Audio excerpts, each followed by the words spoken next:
सर्वेभ्यो नमः। देववाणी संस्कृतं यूट्यूब चलदृश्यं प्रति भवतां भवतीनां च हार्दं स्वागतम्। मित्रों, साहित्य दर्पणम साहित्य दर्पण को पढ़ रहे हैं और द्वितीय परिच्छेद का अध्ययन कर रहे हैं। अभी तक हमने आपको 4 कक्षाएं साहित्य दर्पण की पढ़ा दी हैं। ठीक है, हमारा अभिधा शक्ति के विषय में चल रहा था और आज हमारी ये 5वीं कक्षा है। प्लेलिस्ट में आपके लिए हमने कॉलम बना दिया है साहित्य दर्पणम नाम से, वहां पर आप सभी कक्षाओं को क्रम से देख सकते हैं। ठीक है, तो गत कक्षा में हमने ये बताया था कि शब्द की शक्ति का जो ग्रहण होता है वृत्ति का, वो 8 प्रकार से होता है। ठीक है, पूरी वीडियो उसी की थी। और उससे पहले हमारा अभिधा शक्ति का चल रहा था कि तत्र संकेतितार्थस्य बोधनात् अग्रिमा अभिधा, इसके बारे में हमने जाना था। तो जो विश्वनाथ कविराज जी हैं उन्होंने तो 3 प्रकार से बताया था, परंतु जो टीकाकार हैं उन्होंने 8 प्रकार से दूसरे आचार्यों का मत भी बता दिया था, परंतु विश्वनाथ कवि ने उसका खंडन नहीं किया, उपलक्षण मात्र के लिए 3 प्रकार से दिखा दिया था। चलिएगा, अब चलेंगे आगे।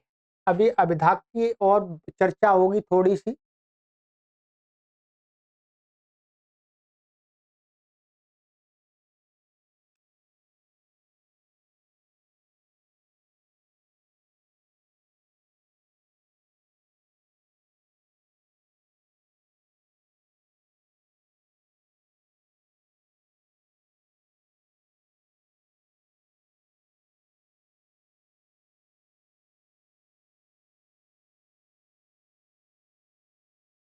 ठीक है, यहाँ तक हो गया था ये हमारा कि शब्दस्य शक्त्यंतरानंतरिता शक्तिरभिधान, ये मैंने कंप्लीट करा दिया आपको पूरा। ठीक है, अब इससे आगे बताते हैं कि जो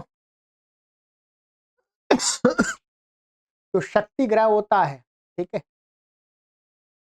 शब्दों की जो वृत्तियों का ग्रहण होता है वो कहाँ पर होता है। इसमें कुछ लोग ऐसा मानते हैं कि व्यक्ति में शक्ति का ग्रहण होता है, माने प्रत्येक पदार्थ में शक्ति का ग्रहण होता है शब्द का, परंतु उसका खंडन करते हैं विश्वनाथ कविराज जी कि शक्ति व्यक्ति में नहीं होता। ठीक है, वहां पर बताते हैं, ये देखते हैं। तो ये यहाँ पर कहते हैं संकेतो गृह्यते जातौ गुण द्रव्य क्रियासु च। संकेत माने शब्द का जो प्रसिद्ध अर्थ है वो गृह्यते माने ग्रहण किया जाता है। कहां पर ग्रहण किया जाता है? कहते हैं जाति में। माने जो शब्द हम प्रसिद्ध शब्द, जो कोई शब्द बोलते हैं उसका जो प्रसिद्ध अर्थ है वो कहां पर हमें दिखता है? जाति में। तो जाति का बोध कराता है। और गुण, गुण का बोध कराता है। और द्रव्य, द्रव्य का बोध कराता है। और क्रिया, सुमन क्रिया माने क्रिया का बोध कराता है। यहाँ पर कहने का तात्पर्य ये है कि जो प्रसिद्ध अर्थ है वो हमें 4 स्थानों में अर्थ का बोध कराता है। माने जो प्रसिद्ध अर्थ है वो 4 जगह हमें ज्ञात होता है। इसलिए 4 प्रकार के शब्द बताए, एक जातिवाचक शब्द, एक गुणवाचक शब्द, एक द्रव्यवाचक शब्द। इनको यदृच्छा शब्द भी कहते हैं। क्या है? यदृच्छा शब्द। और क्रियावाचक शब्द। 4 प्रकार के शब्द, माने 4 प्रकार के शब्द हैं। माने शब्दों से क्रिया का बोध होता है या द्रव्य का बोध होता है है, द्रव्य यदृच्छा, द्रव्य जो है जिनका नाम रखा गया द्रव्यों का, और गुण का बोध होता है और जाति का बोध होता है। ठीक है, अब यहाँ पर ये विस्तार से बताएंगे ये वस्तुतः क्या है जो कुछ लोग व्यक्ति में मानते हैं। जैसे 50 गाय खड़ी हैं, 50 गाय के लिए हम गौ शब्द प्रयोग करेंगे, गो। तो गो शब्द कहते हैं, गो शब्द प्रत्येक प्रत्येक में प्रसिद्ध अर्थ का बोध कराएगी, परंतु इससे दोष आता है। ये कहते नहीं, जो 50 गाय खड़ी हुई हैं उनके अंदर एक जाति है, उस जाति को वो जाति प्रसिद्ध है, उसका गो शब्द बोध कराता है। इसलिए प्रत्येक में जा जा करके नहीं देखना कि गो शब्द है इसका प्रसिद्ध अर्थ ये है, गो शब्द है इसका प्रसिद्ध अर्थ ये है, गो शब्द है इसका प्रसिद्ध अर्थ ये है। ऐसे 50 में जाकर के नहीं देखना, बस गो शब्द का अर्थ प्रसिद्ध है गोत्व जाति, गोत्व जाति जहां जहां है वो गो है, ये इनका सिद्धांत है। ठीक है, क्योंकि व्यक्तिवाद मानने में, व्यक्ति में मानने पर दोष आता है। चलिएगा, तो कहते हैं जातिर गोपिंडादिशु गोत्वादिका। कहते हैं जो जाति क्या होती है, तो गोपिंडादिशु माने जिनका नाम गो, जो 4 पैर, पूंछ, ये सारा जो प्राणी है, पिंड है एक, मांस का, हड्डियों का, खून का। ठीक है, उस उन पिंडों में गोत्वादिका माने गोत्व जाति रहती है। पहचान कर लेते ना, हमने यहाँ गाय देखी, अमेरिका में चले गए, वहां पर भी ऐसा ही प्राणी दिखेगा तो हम जान जाएंगे गोत्र, वो गोत्र जाति है। जैसे मनुष्य के अंदर मनुष्यत्व जाति रहती है, वैसे गौओं के अंदर गोत्र जाति होती है। इस कारण से हम जिस गाय को हमने कभी नहीं देखा और हम पहली बार देख रहे हैं तो झट से पहचान जाएंगे ये और कहेंगे ये गाय। ठीक है, तो ये गोत्वादि का जाति, तो जाति बता दी, गोत्वादि का माने गोत्व आदि। गोत्व आदि से का मतलब है गौओं में गोत्व जाति रहती है, अश्वों में अश्वत्व जाति रहती है, मनुष्यों के अंदर मनुष्यत्व जाति रहती है, और उष्ट्रों के अंदर उष्ट्रत्व जाति रहती है। ठीक है, ऐसे ही गजों के अंदर गजत्व जाति रहती है। तो आदि का शब्द से ये अर्थ है गोत्वादि का, अर्थात जिस कारण से हम गौ को गौ कह रहे हैं वही वस्तुतः जाति होती है। ठीक है, तो गोत्वादि का जाति। और कहते हैं गुणो विशेषाधान हेतु सिद्धो वस्तु वस्तु धर्म, ऐसा है करके। ठीक है, आगे वस्तु धर्म शुक्लादयो ही गवादिकम सजातीयेभ्यः कृष्ण गवादिभ्यो व्यावर्तयन्ति। ये क्या कह रहे हैं, ध्यान रखिएगा। गुण क्या होता है, गुण कहते हैं, गुण वो होता है विशेष आधान हेतु, कि माने उसमें जाति, ठीक है, जाति तो हो परंतु वो किसी विशेष का माने विशेष का आधान, माने विशेष का आधान माने विशेष का ग्रहण ग्रहण कराने का हेतु होता है। ठीक है, आगे और सिद्धो वस्तु धर्म, आगे आया सिद्धो वस्तु धर्म, वो क्या है, पहले से सिद्ध होता है, माने पहले से वहां पर होता है, वो बनाया नहीं जाता, साध्य नहीं होता। वह ये कहना चाह रहे हैं कि सिद्ध, कुछ साध्य नहीं है, सिद्ध है, पहले से मौजूद रहता है, पहले से मौजूद रहता है, विद्यमान रहता है, तब जाकर के वो क्या है, किसी विशेष को अन्यों से व्यावर्तन करता है, अलग हटाता है। तो वही कहा गुणो विशेषाधान हेतु, माने गुण क्या होता है? विशेष का ग्रहण कराने का हेतु होता है। मानिएगा 100 लोग खड़े हुए हैं, मैंने वैसे बता रहा हूं, 100 लोग खड़े हुए हैं, उनमें से क्या है, एक व्यक्ति बहुत गोरा है गोरा है, एकदम गोरा चट्ट बोलते।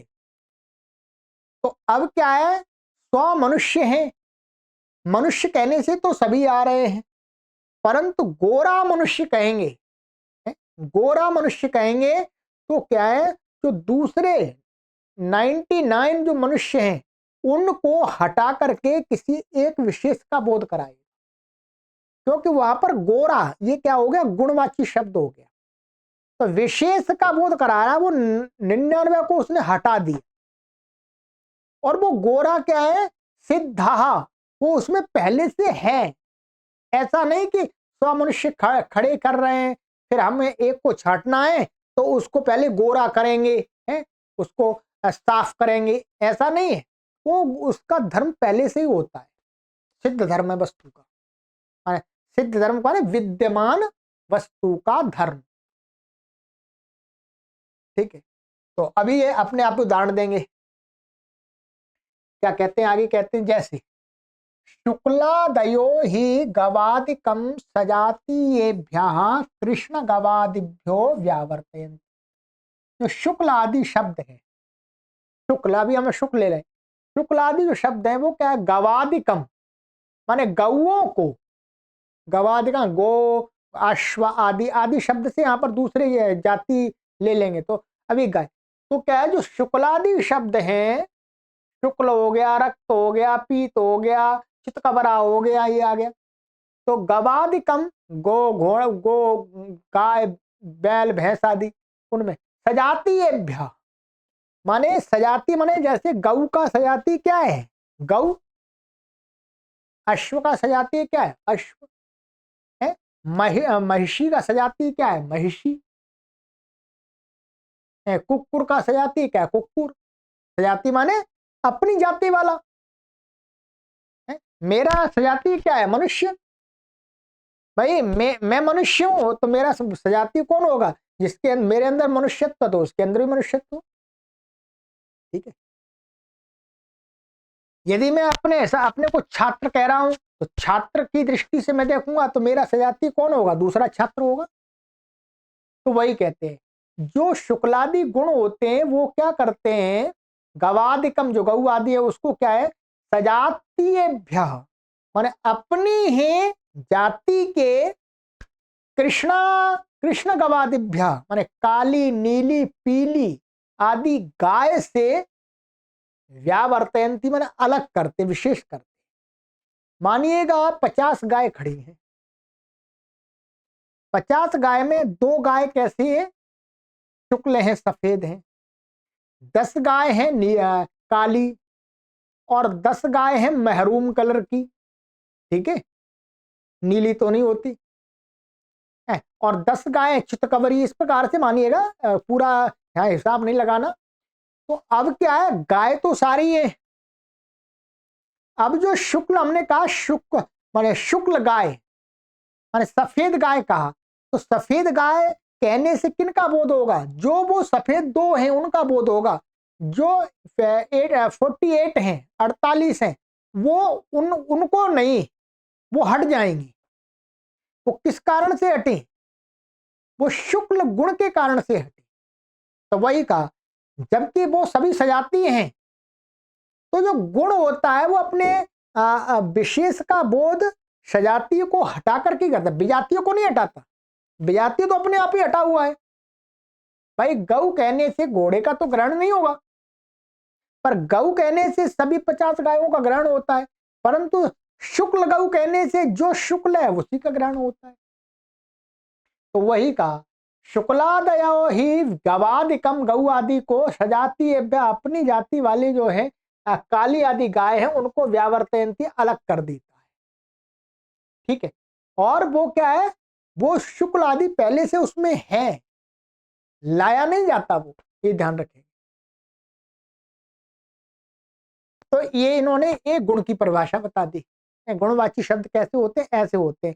गुणवाची ये कहते हैं कि जाति होती है वो सामान्य होती है, गुण होते हैं वो विशेष का बोध कराते हैं। माने उस जाति में ही विशेष का बोध कराने वाले शब्द गुणवाची शब्द कहलाते हैं। सामान्य का बोध कराने वाले शब्द होते हैं वो जाति शब्द कहलाते हैं। अब तीसरा आ गया द्रव्य शब्दा एक व्यक्तिवाचिनो हारे हा हर दित्थ डवित्थादय। इनको यदृच्छा शब्द भी कहा जाता है। क्या कहा जाता है? यदृच्छा, यदृच्छा शब्द। ठीक है, यदृच्छा शब्द इनको कहा जाता है। यदृच्छा माने, मानिएगा मेरा नाम श्रवण कुमार रख दिया, कोई मेरे अंदर ऐसा देखा नहीं, किसी ने, मेरे घर वालों ने कि भाई श्रवण शब्द का जो अर्थ है वो इसके अंदर घटित हो रहा है, नहीं, नाम अच्छा लगा रख दिया। किसी का नाम राम रख दिया, किसी का नाम कुछ कुछ कुछ रख देते हैं। ठीक है, अनेक प्रकार के नाम रखते हैं, बस माने उसका नाम रख दिया। तो जो द्रव्य शब्द होते हैं वो क्या है? यदृच्छ माने जिस द्रव्य का नाम रखा जाता है, जिस द्रव्य का जो शब्द निश्चित किया जाता है, तो वो शब्द उसी उसी द्रव्य विशेष का बोध कराता है। वो कोई गुण आदि से युक्त नहीं होता। तो वही कहे द्रव्य शब्द एक व्यक्तिवाचना है। एक व्यक्तिवाचना का अर्थ है जिसका नाम रखा गया है उसी को कहते हैं। मानिएगा जैसे मेरा नाम श्रवण कुमार है। अब भारत देश के अंदर मैं अकेला नहीं हूं वास्तव में, परंतु सभी का नाम श्रवण कुमार नहीं है। मैं यहां रहता हूं, मेरा नाम श्रवण कुमार है, कोई एक और दूसरा कहीं आसपास गांव में उसका भी नाम श्रवण कुमार रख दिया। तो जिसका यदृच्छ माने जिसका नाम रख दिया है उसी का बोध कराएगा। वो किसी क्वालिटी नहीं देखी जाएगी उसमें, इसके अंदर ये गुण है इसलिए इसका नाम श्रवण कुमार है, नहीं, वो इसका नाम है इसलिए वो उसी का बोध कराएगा। तो एक व्यक्ति वाचना है ना, व्यक्ति विशेष वाचना। एक व्यक्ति का यहां पर यही अर्थ है, व्यक्ति विशेष का बोध कराने वाले होते हैं। जैसे हरि, अब हरि जिसका नाम है उसी का बोध कराएगा। ठीक है, शुक्ल शब्द क्या है? शुक्ल शब्द ध्यान देंगे, शुक्ल शब्द क्या था? जैसे गाय के अंदर शुक्ल दिख रहा है उसका भी बोध करा देगा। और भैंस, क्या वो भैंस तो नहीं होती, घोड़ा, घोड़ा के अंदर शुक्ल दिख रहा है वो उसका शुक्ल का भी बोध करा देगा। जहां जहां शुक्ल दिखेगा उसका बोध करा देगा। ठीक है, तो वही कहा, तो ये जिसका बोध कराता है।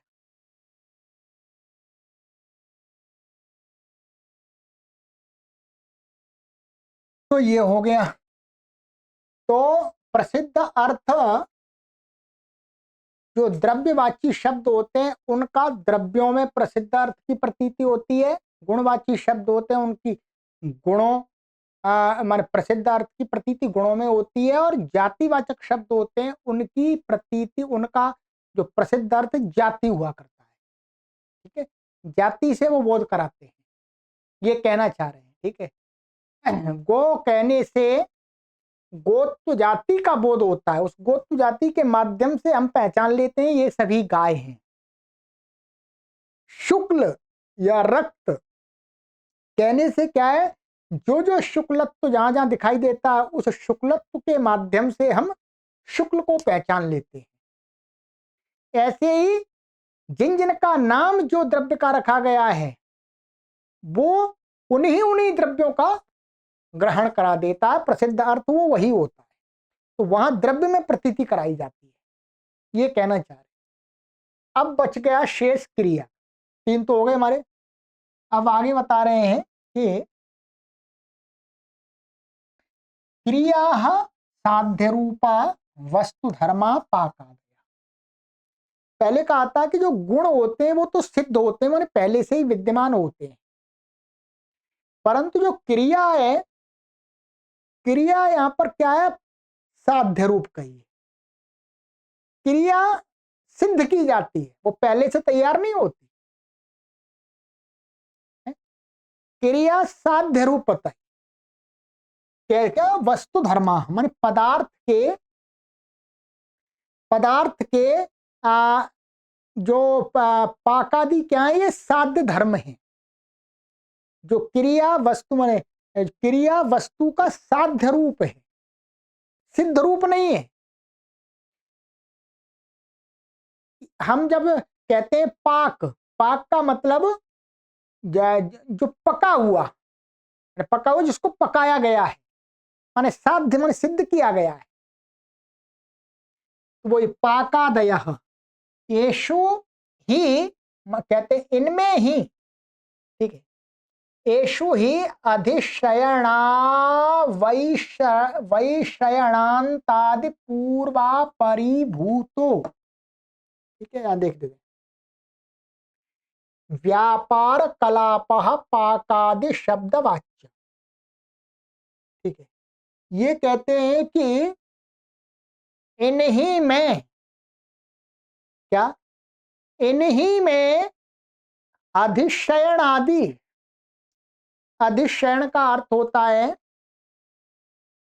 कि कोई चीज हम पकाते हैं, क्या है, कोई चीज हमने पाक बनाया, कोई कुछ पदार्थ पकाए, तो उसको क्या करते हैं, पहले चूल्हा जलाते हैं, लकड़ी लगाते हैं, बर्तन में रखते हैं, फिर बर्तन को उठा करके चूल्हे पर रखते हैं, फिर उसको चलाते हैं, मानिए चावल बनाने तो रखते हैं, फिर उसको टालते हैं बीच बीच में, फिर अग्नि में लकड़ी देते हैं, ठीक है, फिर उसको चावल निकाल करके देखते हैं उसको कि पका कि नहीं पका, ठीक है, फिर जब पक जाता है फिर उसको उतार करके नीचे रख देते हैं। ये जो सारे इन्हीं को कहा अधिशयन वैशयन अंतादि पूर्वा परिभूत। अधिशयन का अर्थ होता है पतीली आदि बर्तन, कुकर आदि, आज की भाषा में कुकर कहेंगे, कुकर आदि को चूल्हे पर रखना। और वैशयन का अर्थ उतारना। तो बर्तन को चढ़ाने से लेकर के उतारने तक की जो छोटी छोटी क्रियाएं हुआ करती है बीच में, क्रिया तो नहीं, उन छोटे छोटे जो व्यापार हुआ करते हैं, तो कहते हैं उतारने तक, अंत तक क्या, पूर्वा परिभूत माने पहले और बाद की सभी क्रियाएं मिलकर के क्या होता है, कहते हैं व्यापार कलाप, माने इस प्रकार के जो व्यापार मैंने बताया अभी आपको है, चावल धोना, चढ़ाना, उसमें रखना, ऐसे करना, सारे जो कलाप है उन सब का नाम, माने उस सब के बाद में जो तैयार होता है उसको बोलते हैं पाक। पाक आदि शब्द वाच्य। वस्तुतः कहने का अर्थ यह है कि वो सब व्यापारों का नाम क्या है, पाक है। तो साध्य है। वस्तुतः क्या ये प्रश्न उठता है,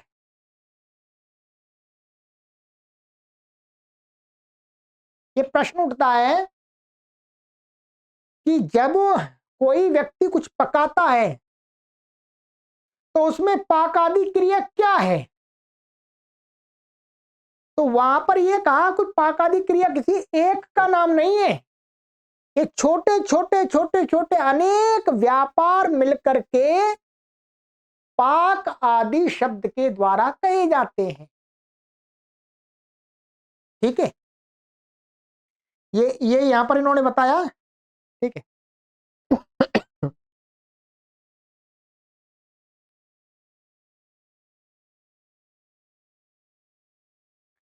तो वही कहा पाकादि शब्द वाच्य। पाकादि माने पाक, पाक, भोजन, गमन, ये सब क्रियावाचक शब्द हैं। ठीक है, तो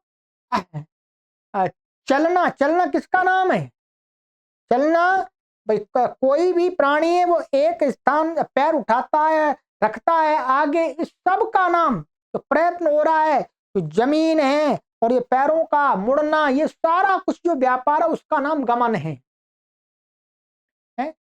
खाना, खाना, खाना माने जब खाना क्रिया, खाना क्रिया किसको कहेंगे, तो खाना क्रिया के अंदर अनेक व्यापार होते हैं। अनेक व्यापार क्या होते हैं, पहले का हम कुछ पात्र में रखते हैं पदार्थ को, फिर उस पदार्थ में से, वो पात्र में से उस पदार्थ को उठा करके मुंह में ले जाते हैं, फिर उसको चबाते हैं, चबा करके फिर उसका रस बनता है, फिर अंदर ले जाते हैं। ये सारा क्या है, सारे छोटे छोटे व्यापार हैं, इनका नाम क्या है, भोजन, खाना हिंदी में। तो वही कहा इन्होंने कि व्यापार कलापा पाकादि शब्द वाच्य, पाक आदि शब्द का वाच्य माने पाक आदि शब्द के द्वारा ये छोटे छोटे सभी व्यापार मिलकर के पाक कहे जाते। तो भिन्न भिन्न क्रियाओं के लिए भिन्न भिन्न प्रकार के अनेक व्यापार का नाम उस क्रियावाचक जो शब्द होता है वो कहता है। ठीक है, एषु, अच्छा एषु एवं, अच्छा यहां पर मैं और बता देता हूं। एक तो ये हो गया अनेक व्यापार, और ध्यान रखेंगे इनके निमित्त से, पाकादि क्रिया के निमित्त से प्रयोग होने वाले जो शब्द हैं वो भी क्रियावाचक शब्द होते हैं। जैसे ये मैं अपनी तरफ से बता रहा हूं, पाचक, ठीक है, पाचक, धावक, ठीक है, धावक, धावक तो चलो छोड़ देंगे, हम पाचक बोल देते हैं। पाचक तो किसी व्यक्ति को कहते हैं पाचक, परंतु पाचक शब्द जब हम किसी व्यक्ति के लिए प्रयोग करेंगे तो वो पाकादि क्रिया के निमित्त से प्रयोग हो रहा है। क्या, पाकादि क्रिया के निमित्त से यह प्रयोग हो रहा है किसी व्यक्ति में भी। ये गुणवाचक नहीं है, ना ये द्रव्यवाचक है, किसी एक का नाम पाचक नहीं है, है? और ना ये जातिवाचक है। ये क्या है, क्रियावाचक शब्द है, परंतु ये क्रिया के निमित्त से जो पाकादि क्रिया को करता है, जो अनेक व्यापारों का संपादन करने वाला है, तो उन सभी व्यापार समुदाय को तो उस पाकादि के निमित्त का है जो है उसको पाचक बोलते हैं। तो ये भी क्रियावाचक शब्द है। भोजक, खाने वाला, खाने की क्रिया के निमित्त से ही तो उसको भोजक कहते हैं। तो ये शब्द क्या है, ये क्रिया माने ये शब्द क्रिया का बोध कराते हैं, और क्रिया कैसी होती है, साध्य रूप। ध्यान रखेंगे, पाचक कहेंगे तो हमारे अंदर क्या, उस क्रिया का भान होगा, उस जो पकाने की क्रिया उस व्यक्ति के अंदर हम देखेंगे कि ये पकाने की क्रिया करता है, इसलिए पाचक है। ये पकाना करता है इसलिए इसको पाचक बोलते हैं। पाक माने ओदन पाक, ओदन पाक का अर्थ क्या है, ओदन का पकना। तो ओदन का पाक, तो ओदन का जो पाक शब्द है वो किसका बोध करा रहा है, क्रिया का। पाक शब्द का प्रसिद्ध अर्थ क्या है, ये अनेक व्यापार, छोटे छोटे अनेक व्यापारों का जो समुदाय है वो पाक शब्द का प्रसिद्ध अर्थ होता है।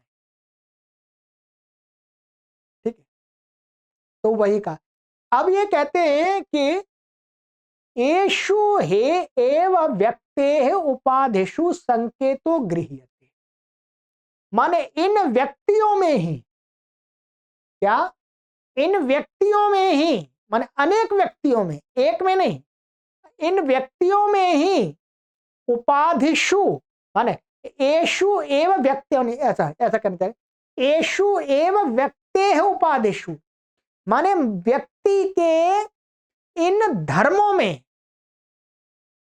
माने जाति, गुण और यदृच्छा शब्द अथवा क्रिया, ये व्यक्ति के जो धर्म हैं उनमें ही प्रसिद्ध अर्थ की प्रतीति होती है, व्यक्ति में नहीं होती। ध्यान रखेंगे, व्यक्ति में नहीं होती। ये जो गोपिंड वाले 50 प्राणी खड़े हुए हैं, तो हम गो शब्द बोलेंगे तो उनको 50 पिंडों का जो गोत्व धर्म है उस गोत्व धर्म का बोध होगा, ये कहना चाह रहे।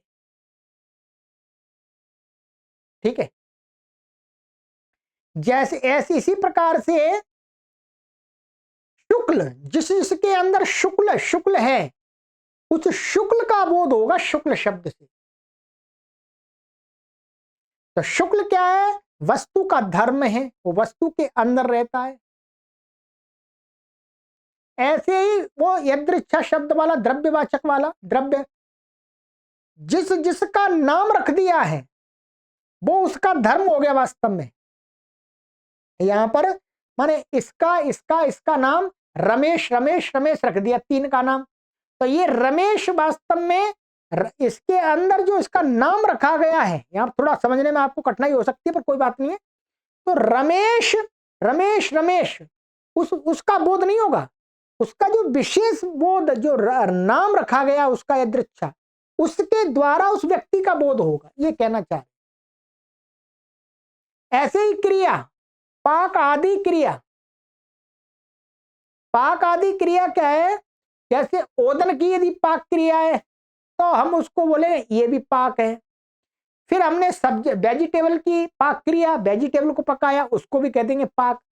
तो उसके अंदर दोनों की अलग अलग है। वैसे ओदन का पाक एक तरह से अलग है वास्तव में, व्यक्ति रूप व्यक्ति में देखेंगे तो, और सब्जी का पाक अलग है, दाल का पाक अलग है, और भी अन्य पदार्थ है जिन का भिन्न, सभी का पाक अलग अलग होगा, परंतु हम सभी के लिए पाक शब्द का प्रयोग करेंगे।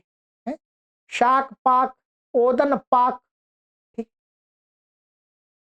तो क्योंकि उसके अंदर पाक जो साध्य क्रिया है वो सबके अंदर समान है, सबके अंदर समान है पाकत्व, तो उसका बोध होता है। तो वही कहते हैं एषु ही एव ही व्यक्ते उपाधिषु, माने उपाधिषु का अर्थ धर्म, माने व्यक्ति के इन धर्मों में ही प्रसिद्ध अर्थ का ग्रहण होता है, न कि व्यक्ति का। न व्यक्ति का नहीं होता, व्यक्ति में माने व्यक्ति को वो ये शब्द व्यक्ति को नहीं बताता, व्यक्ति के अंदर जो धर्म है उसको बताता है। अनंत व्यभिचार दोषापातात, क्योंकि यदि व्यक्ति में मानेंगे, शक्ति ग्रह यदि व्यक्ति में मानेंगे तो कहते प्रत्येक यदि 50 गौएं होंगी तो 50 गौओं में यदि गौ शब्द का हम प्रयोग करेंगे तो प्रत्येक में शक्ति लगानी पड़ेगी। अच्छा, गौ शक्ति, ये गौ इसका प्रसिद्ध अर्थ है, गौ इसका प्रसिद्ध अर्थ है, गौ इसका प्रसिद्ध अर्थ है, जो मैंने पहले बताया। तो इस प्रकार से तो अनंत माने असंख्य पदार्थ हैं, माने एक ही जाति के असंख्य पदार्थ हैं, तो उनमें हमें क्या करना पड़ेगा? प्रत्येक में भिन्न भिन्न शब्द की शक्ति ग्रह की कल्पना करनी पड़ेगी। तो ये तो बड़ी समस्या हो जाएगी। यदि मैंने यहां पर किसी ने मुझे, मैं जानता हूं किसी ने मुझे बताई है गाय है, और मैं यहां से जाकर के कहीं दूसरे देश में चला गया, अब मैंने वहां वैसा प्राणी देखा तो मैं कैसे पहचान पाऊंगा? क्योंकि यहाँ की गाय जो एक व्यक्ति था उसको मैंने जाना ये गाय है, परंतु यहां से वो तो भिन्न है, ठीक है। और प्रत्येक गाय की आकृति भी समान नहीं होती, कोई ऊंची होती है, कोई नीची होती है, कोई मोटी होती है। तो व्यक्ति में यदि संकेत माने प्रसिद्ध अर्थ का बोध मानेंगे तो फिर काम नहीं चल पाएगा। हर जगह हमें शक्ति प्रसिद्ध अर्थ को फिर जानना पड़ेगा। अभी क्या हुआ, हमने उन पदार्थों के अंदर रहने वाली जो गोत्र जाति है वो शब्द का प्रसिद्ध अर्थ माना। अब वो गोत्र जाति हमें जहां जहां दिखेगी वहां हम अपने आप कह देंगे गौ गौ गौ, और गोत्र जाति सब गौओं के अंदर समान रूप से रहती है। अब वो गोत्र जाति क्या है? शब्दों के द्वारा विवरण देने योग्य नहीं होती। बस आपके अंदर एक मतलब ऐसा है, कोई आपको बता दिया ये गाय है, अब आप कहीं लंदन चले गए, आपने एक प्राणी देखा ऐसा ही, बिल्कुल ऐसा ही, बिल्कुल ऐसा नहीं होगा, हो सकता है ये थोड़ी नीची हो वहां ऊंची हो, तो भी आप झट से पहचान जाएंगे ये और कहेंगे ये गाय है, काव। कैसे कह दिया आपने? ऐसे कह दिया कि आपने इसके अंदर गोत तो देखा और वही गोत तो आपने इस गाय के अंदर देखा, इसलिए आप उस गाय को भी गाय कहते हैं। मैं मानिएगा आप मेरे सामने, मैं आपको जानता हूं कि, और मैंने कहा आप मनुष्य हैं, और आप किसी ऐसे व्यक्ति को ले आए मैंने जिसको देखा ही नहीं कभी, उसको लाएंगे और पूछेंगे कौन है, मैं कह दूंगा ये मनुष्य है।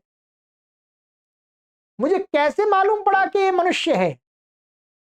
इसलिए मालूम पड़ा क्योंकि मैं मनुष्य शब्द का प्रसिद्ध अर्थ मनुष्यत्व जाति को मानता हूं।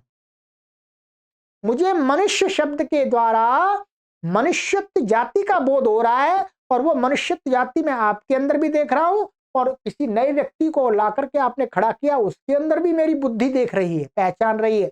इसलिए मेरी बुद्धि क्या कहती है? ये भी मनुष्य है।